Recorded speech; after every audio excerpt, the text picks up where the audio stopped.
maybe you need a little more information on how you can find different parts of the box. Let me show you how to do that now.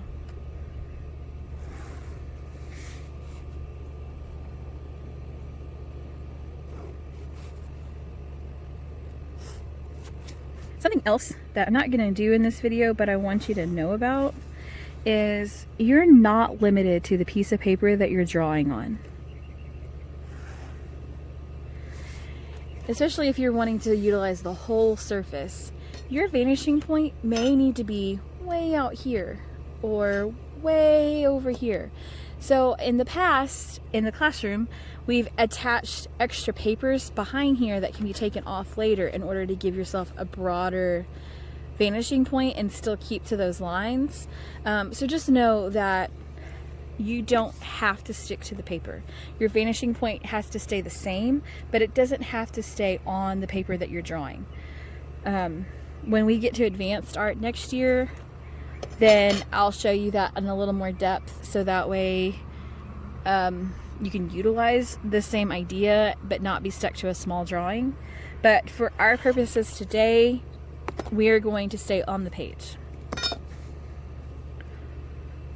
So let's make another box. Let's pretend like you want to create a Lego. Maybe let's say this is a Lego box. And this is our face and like where the little pegs go, and then the bottom is back here where they connect. How do you know where to put those pegs? Let's make this into a 2-row set of Legos. The first thing you have to do is find the center of the block, which is different than the way you normally would. Normally you would take your ruler and you'd measure and say, oh, this is 2 inches, so the middle should be right here at 1 inch. Well, that's not the case because you've skewed your image and you've pushed it back. So in order to find the center, what you could do is you simply draw a line that connects your corners to create an X. Where that X lies is your center. So now I can draw my middle line, and that gives me the middle of these 2 pieces. Okay, so now I'm going to erase out these other lines so that way we don't get confused.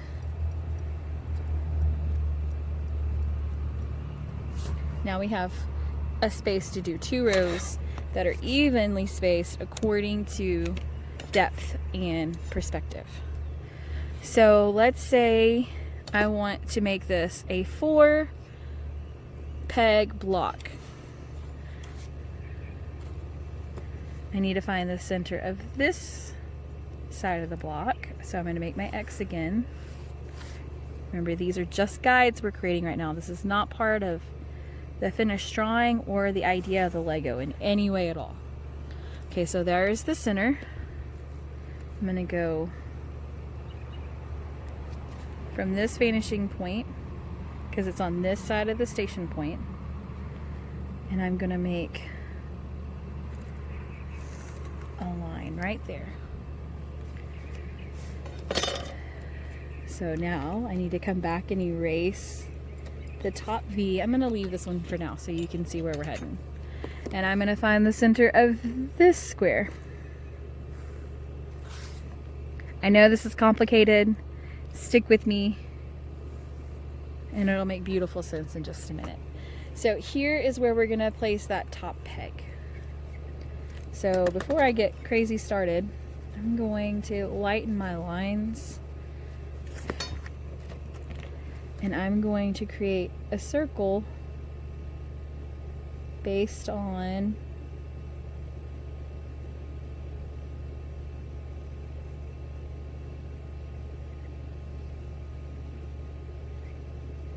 the guides we created.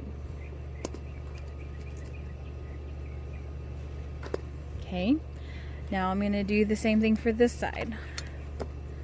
I'm going to create my X's to find the center. And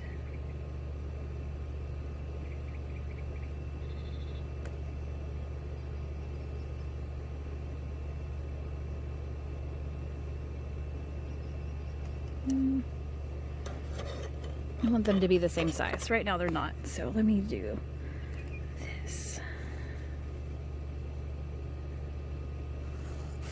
Okay, now I have guides, once again,